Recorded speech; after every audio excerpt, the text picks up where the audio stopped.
Du besoin naît l'invention. Aujourd'hui, les sous-marins. Les premiers écrits attestant de l'exploration sous-marine par l'homme remontent à ni plus ni moins que l'Antiquité. C'est Alexandre le Grand vers 325 avant Jésus-Christ qui aurait utilisé pour la première fois un système pour explorer les profondeurs du golfe Persique.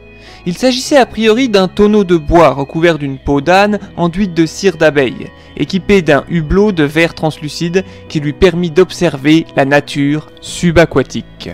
Si la curiosité humaine a été l'un des premiers moteurs de l'exploration sous-marine, l'homme a cherché dès l'Antiquité à aller sous l'eau pour récupérer des coquillages, des éponges, du corail ou encore des perles. Par la suite, on chercha aussi à récupérer la cargaison des navires ayant sombré. C'était le travail des urinatores, des plongeurs phéniciens, grecs ou romains, qui étaient également utilisés en temps de guerre, comme des plongeurs de combat pour aller saboter les navires ennemis. Ils sont donc les ancêtres directs de nos commandos marines. Et pour les petits malins, leur nom vient du latin urinare, qui signifiait plonger dans l'eau. Mais après, c'est vrai que si on remonte plus loin aux origines du mot, il est l'une des évolutions de l'indo-européen ur, signifiant eau, qui a aussi évolué en urne, parce qu'à la base c'était un vase qui contenait de la flotte au départ, et en urine, c'est vrai, parce que en effet c'est le résultat du fait de boire de la flotte. L'ironie du sort, ça reste quand même que les urinatores utilisaient des vessies de porc remplis d'air pour pouvoir rester sous l'eau plus longtemps. Ainsi, l'Antiquité aura déjà exploré les trois principales raisons d'aller sous l'eau. Pour la science, avec l'océanographie, dont Alexandre le Grand aura été le pionnier, pour le commerce, avec la récolte de denrées sous-marines, et pour la guerre. Il faudra ensuite attendre le XVe siècle à Venise pour que Roberto Valturio, ingénieur et écrivain, publie un traité technique militaire dans lequel il imagine déjà des systèmes permettant d'aller sous l'eau pour faire la guerre. Il imaginait également tout un tas de machines de guerre, toutes plus badass les unes que les autres.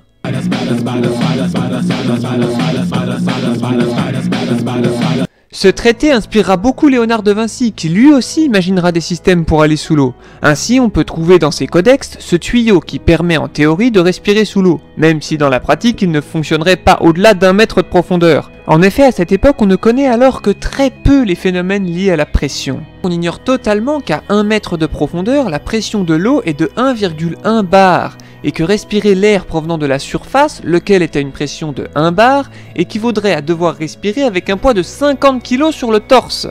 C'est pourquoi les tubas ne font jamais plus de 40 cm. Les travaux de Léonard de Vinci montrent aussi un prototype de scaphandre, toujours avec des tuyaux pour respirer, mais aussi avec des sacs de lest pour descendre en profondeur. Reconstitué et testé dans les conditions réelles, tout comme pour sa machine volante d'ailleurs, eh bien, les tests pratiqués ont montré dans les deux cas que ces deux inventions étaient pour le moins perfectibles, on va dire. Mais revenons à Venise, où en 1562, le mathématicien Niccolò Tartaglia publie un essai illustré destiné à expliquer comment récupérer la précieuse cargaison des navires coulés au fond de l'eau. On peut y voir des cloches en verre pouvant être descendues sous l'eau, équipées d'une pierre en guise de lest. Encore une fois, cela reste très théorique, étant donné que le plongeur n'a que peu d'air présent dans la cloche pour respirer. Toutefois, des systèmes assez similaires, appelés cloches de plongée, seront utilisés à diverses époques pour aller sous l'eau. Celles-ci, en bois ou parfois même en métal, fonctionnaient comme un verre retourné et immergé dans l'eau.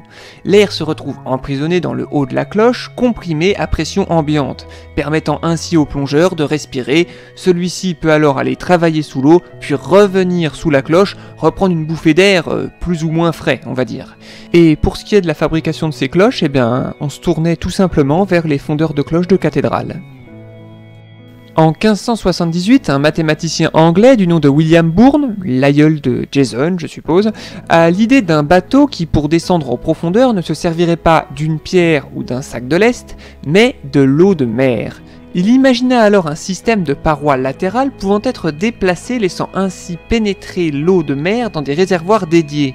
Celui-ci restera toutefois à l'état de plan.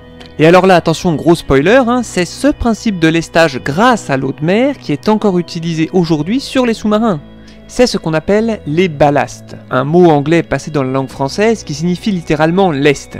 C'est pourquoi ce terme est également utilisé pour désigner ce qui se trouve entre les voies de chemin de fer, car en effet, le lest que constitue le ballast stabilise celle-ci.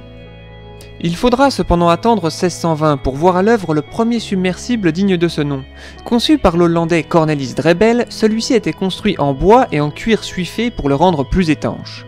Financé par le roi d'Angleterre en personne, ce submersible sera présenté devant une foule venue en nombre lors du premier essai sur la Tamise. Propulsé par pas moins de 12 rameurs, le submersible avait une forme qui lui permettait de s'enfoncer dans l'eau lorsqu'il prenait de la vitesse. Pas de système de lest ni de ballast ici. Pouvant aller à une profondeur n'excédant pas quelques mètres, le bateau n'avait pas non plus de système pour renouveler l'air, ce qui faisait que son autonomie sous l'eau n'excédait pas quelques minutes. Drebel dira toutefois avoir inventé une liqueur permettant de régénérer la quintessence de l'air. Hey les gars, je vous ai préparé une petite liqueur, vous m'en direz des nouvelles. Oui, à cette époque on connaissait pas encore grand chose à l'oxygène. En revanche, le XVIIe siècle marque un tournant dans la connaissance des phénomènes liés à la pression. D'abord avec l'italien Torricelli, qui, avec son expérience du tube de mercure en 1643, met en évidence la pression atmosphérique. Son expérience consiste en un tube d'1 mètre rempli de mercure plongé dans un bac, lui-même rempli de mercure. Le tube se vide alors en partie et le niveau de mercure se stabilise à 760 mm. C'est la pression atmosphérique agissant sur le mercure dans le bac qui empêche le tube de se vider plus. Torricelli vient d'inventer ni plus ni moins que le baromètre. Puis en 1647, le français Blaise Pascal décide d'aller en un lieu auquel on pense tous tout de suite quand il s'agit de faire avancer la science. Dans le Puy-de-Dôme. Dans le Puy-de-Dôme. Oui. Dans le Puy-de-Dôme. Eh oui, dans le Puy-de-Dôme. Il y monte au point le plus haut avec le baromètre de Torricelli et constate que le niveau de mercure baisse à 680 mm, et donc que la pression atmosphérique y est plus faible. À la même époque, Pascal mènera aussi des essais sur la pression de l'eau avec son expérience du crève-tonneau. Et ce, sans se casser la gueule s'il vous plaît. En effet, son expérience consiste en un tube de 10 mètres relié à un tonneau. En remplissant le tube avec seulement 1 litre d'eau, Pascal parvient à percer le tonneau. Il démontre ainsi que la pression de l'eau dépend de la hauteur de la colonne d'eau, ce qui est également le cas sous la mer. Mais revenons à nos prototypes de submersibles. En 1691, l'ingénieur et astronome Edmond Halley, oui, celui qui a donné son nom à la comète, améliore le principe de la cloche de plongée en y ajoutant un casque relié directement à la cloche par un tuyau. Le plongeur portant le masque est alors autonome en air et n'a pas besoin de retourner sous la cloche pour respirer. C'est l'ingénieur français Denis Papin, ami de Halley, qui lui souffle l'idée d'utiliser des tonneaux remplis d'air comprimé pour réapprovisionner la cloche en air frais. Ce système permet de rester plus d'1 heure sous l'eau, mais peut provoquer de bons gros maux de tête dus aux surpressions causées par l'air comprimé. Notre Denis Papin national travaillera lui aussi de son côté en 1695 sur un prototype de sous-marin qu'il équipera d'une pompe permettant de puiser de l'air à la surface. Conception qu'il mènera en parallèle à ses innombrables travaux sur les machines fonctionnant à la vapeur d'eau. Dites-vous bien que s'il n'aurait pas été un protestant sans ressources, la révolution industrielle serait sans doute née en France. Mais bon, avec des scies, on coupe des arbres, on fait de la musique, voire les deux en même temps, mais on ne refait pas le monde. Le premier sous-marin militaire fonctionnel, quant à lui, n'apparaîtra qu'au XVIIIe siècle. Mais cela, nous le développerons dans le prochain épisode, bien sûr, si vous le voulez bien.